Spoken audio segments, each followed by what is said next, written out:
अति करुणा के वश होकर श्रीमद् भागवत कलिग्रस्त दुख संतप्त सांसारिक जीवों से कहता है कि तुम लोग इतना दुख भोग रहे हो, उपासना करके ब्रह्म सानिध्य प्राप्त करने की योग्यता तुम लोगों में नहीं है। मैं लाया हूं तुम्हारे लिए अभिनव संवाद, सुनो। जीव तुम असमर्थ हो, उनके पास जाने की शक्ति नहीं है तुम में। यह जानकर परब्रह्म करुणा करके तुम्हारे पास आए हैं। तुम गोलोक जाने में असमर्थ हो, इसी कारण गोलोक विहारी आए हैं तुम्हारे लिए श्री वृंदावन में यमुना के तट पर।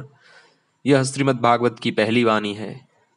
संसार के प्रति अशेष अनुग्रह परायण होकर मानुषी तन धारण किया है श्री भगवान ने। आओ उनको देख जाओ।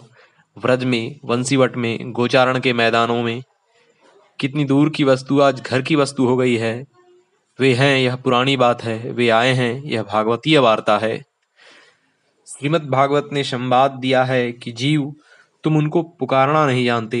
तुम्हारे छीन कंठ की ध्वनि उनके गोलोक के आसन तक नहीं पहुंचती। तुम अब कहां तक पुकारोगे? कान लगाकर सुनो, सुनो, वे तुमको पुकार रहे हैं। मधुर मुरली की तान में मुरलीधर तुम्हें व्याकुल प्राण से आवाहन कर रहे हैं। तुम्हारी अपेक्षा सहस्त्र गुणा आर्त भाव लेकर वे तुमको अपनी ओर आकर्षित कर रहे हैं। आकर्षण करते हैं, इसी कारण वे कृष्ण हैं। केवल मधुर तान में ही वे पुकारते हैं, इस कारण वे मुरलीधर हैं। उनकी वंशी सर्वभूत मनोहरम है, सब जीवों की मनोहारिणी है, मन प्राण को आकर्षण करने वाली है। यह श्रीमद् भागवत की दूसरी वाणी है। वे हैं, वे आए हैं और वे पुकार रहे हैं। वेदांत ब्रह्म की बात कहता है, परंतु क्या कहता है कुछ भी कहा नहीं जा सकता। वह कहता है कि ब्रह्म अशब्द है, वह शब्द के द्वारा अवाच्य है, केवल इतना ही कहा जा सकता है। वह अरूप, अस्पर्श और अव्यय है। वह इंद्रियातीत है, मन के अतीत है, बुद्धि के परे है, ध्यान धारणा के परे है, यहाँ तक कि आलोचना से भी परे है अथवा उससे ऊपर स्थित है। इस भावातीत अचिंत्य विषय में चिंतन करना साधारण जीव के लिए भय की बात है। चिंतन के द्वारा जिसका संधान नहीं प्राप्त होता, उसको चिंतन का विषय कौन बना सकेगा? श्रीमद् भागवत बतलाता है, जीव भय की बात नहीं है। भावातीत प्रभु भावना के बीच उतर आए हैं। ध्यानातीत सत्ता ध्यान के बीच आ गई है।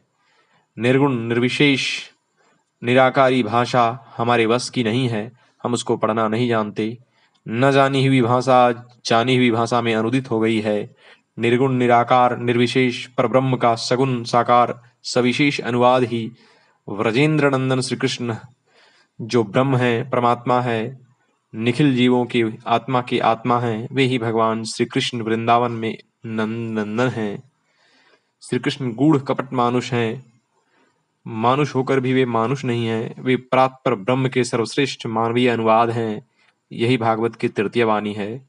जो अचिंत्य है वह चिंतामणि होकर भजन का धन बन गया है।